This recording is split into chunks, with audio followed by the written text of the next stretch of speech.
मनु पर बोधो हरि के नाए, दैद सुधावत आवे ठाए। ताको बिघन न लागे कोए, जाके हृदय बसे हरि सोए। कल ताके ठंडा हरि नाम, सिमर सिमर सदा सुख पाओ। पाओ बिन से पूरन होए आस, भगत पाए आत्म परगास।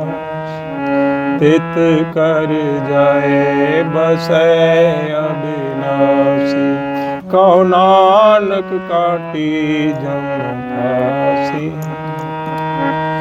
मन पर बोधो हरि के नाए, दैद सुधावत आवे ठाए।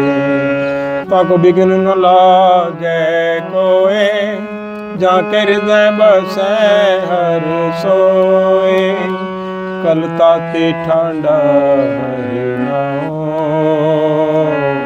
सिमर सिमर सदा सुख पाओ।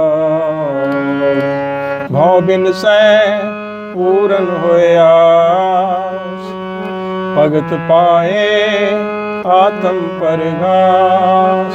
तित कर जाए बसे अविनाशी, कहो नानक काटी जम फांसी।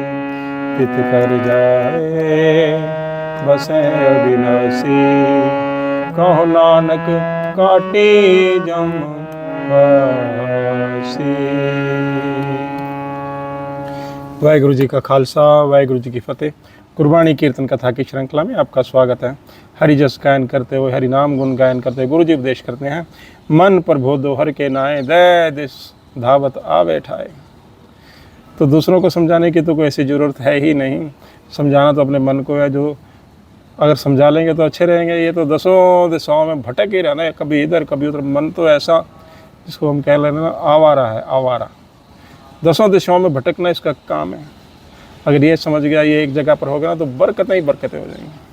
ताको बिघन न लागे कोई, जाके हृदय बसे हर सोए। अगर वो एक जगह टिक गया, परमेश्वर हमारे अंदर समा गए, एक ओंकार और द्वैत सारी चली गई, तो फिर कोई बिघन भी नहीं रहेंगे। क्योंकि बिघन भी हमने खुद ही मोल ले रखे होते हैं, तृष्णा के चलते और भ्रम के चलते। कल ताती ठंडा हर नाओ, सिमर सिमर सदा सुख पाओ। एक ओंकार वाहिगुरु है ना, बस यही शीतल है। द्वैत किसी भी रूप में हो, मोह के रूप में, परिवार के मोह, माया का मोह, तृष्णा के रूप में, कोई भी शय, चाहे ज़मीन जायदाद है, धन दौलत है, वो ठंडक तो देने वाली है ही नहीं। चिंता देगी, रोग देगी, कल क्लेश देगी। क्योंकि इस कलयुग में द्वैत कभी ठंडक दे नहीं सकती। कल ताती तो बहुत गर्म है, ताती मतलब गर्म है। ठंडा हरि नाम, एक ओंकार प्रभु का नाम है ना। अगर हम सभी द्वैत को छोड़ करके प्रभु के नाम के साथ जुड़ते हैं, कि शरण में जाते हैं, तो तभी सीने को ठंडक मिलती है। सिमर सिमर सदा सुख पाओ। जब ये हम एक ओंकार प्रभु का नाम स्मरण करते हैं ना, द्वैत छोड़ करके, उसी से ही बहुत फर्क पड़ता है। सुख आ जाता है मन के अंदर। भाव बिन से पूर्ण होए आस, भगत पाए आत्म प्रकाश। अब स्वयं प्रभु जो है निर्भव स्वरूप हैं, तो हमारी आत्मा जब मिलती है तो हमारे भी भय सारे चले जाते हैं, और हमारे अंदर फिर कोई भी अंधकार रहता नहीं। भगत पाए आत्म प्रकाश, रोशनी हो जाती है, क्योंकि मार्ग स्पष्ट हो जाता है। तित कर जाए बसे अविनाशी, कहो नानक काटी जम फांसी। तो ऐसी जब कृपा होती है और प्रभु अंदर बस जाते हैं, तो जो जम की फांस है ना, जो अब क्या है ना, ये हमको तो दिखाई देता है कि भैंस बंधी हुई है, और उसका जो संगली होती है ना, जो जंजीर, कुत्ते की हो, भैंस की हो, पशुओं की लगाम हो, घोड़े की लगाम हो, ये सब दिखाई देती है। बस इंसान के अंदर भी क्या की भी होती लगाम वैसी ही है। तो कोई किसी से बंधा हुआ है, कोई कारोबार से, बिजनेस से, कैसे भी करके, बस वो दिखाई नहीं देती, होती उतनी मजबूत है।